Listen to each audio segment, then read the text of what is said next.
Now that you're ready to finish that knitting project, it's time to take it off the needles. The basic knit bind off is a super easy and perfect way to learn how to bind off your knits. Hi, I'm Hannah from knitting.com, and today we're going to learn how to do the basic knit bind off.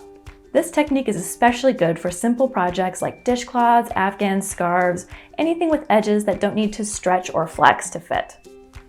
This technique uses the same skills and movements as a knit stitch, which means it's great practice for a beginner knitter. Today, you'll need a project ready to take off your needles. If you have that ready, let's get started. We're going to be practicing our basic knit bind off or basic bind off. There's a bunch of terms for this. It's all the same thing.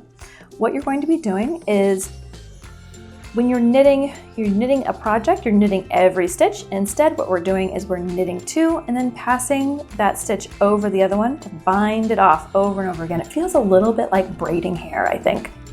I'll show you how to do that. This is a garter stitch swatch. You can do the knit bind off on really any stitch pattern you want. In this case, it'll look just fine, just like anything else. It looks great on stockinette. It's a really easy, simple bind off that's great to know.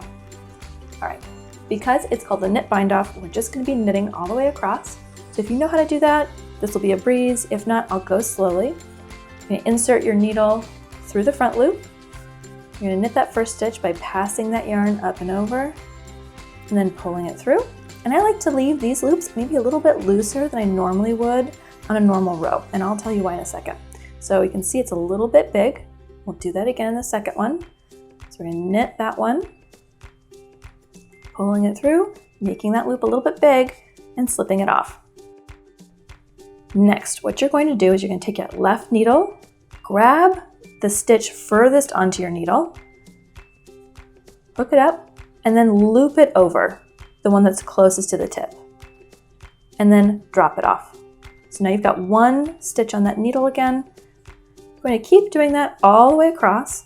And the reason I like to keep my loops a little bit larger is because if your cast off or bind off is too tight, that means your project can't stretch to fit. It'll kind of like draw in on your cast off edge or bind off edge, and it will make that project just not lay right, especially if you're wearing it. It will feel tight.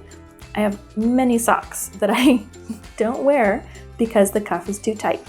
And it's a simple fix. You just gotta go a little looser. Or if you're running into a project where you need a really stretchy bind off, I would choose something else. This is a pretty great all-purpose bind off that works in a lot of situations, but it's not great for every project, especially if you need something to really stretch a lot.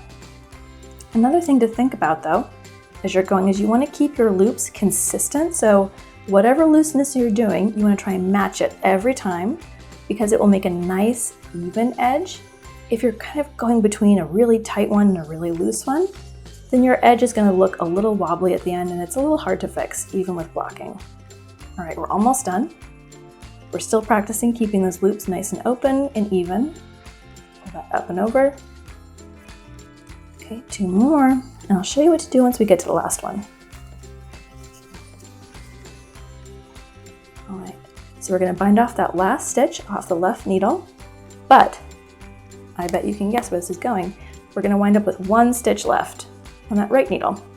So I like to pull it open pretty far so that it doesn't go anywhere. And then I'm gonna grab my snips, and I'm gonna leave, again, that 5 to 6 inch yarn tail that I always recommend. It's a good length to practice on. Then I'm going to keep my loop open, and I like to make the loop so that it faces the tail. If you twist it, it'll leave more of a bump than you'd like maybe. I like to keep it open and kind of flat so I can see this yarn tail is running through the back, going straight on. Thread that through and then pull it tight.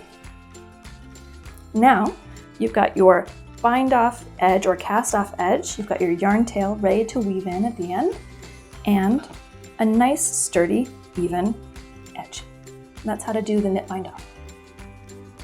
And that was how to do the basic knit bind off. If you found this tutorial helpful, be sure to click the thumbs up and leave a comment down below. Subscribe to knitting.com if you'd like to stay in the loop and check out our other social media channels. Thanks for watching. We'll see you in the next one. Happy knitting.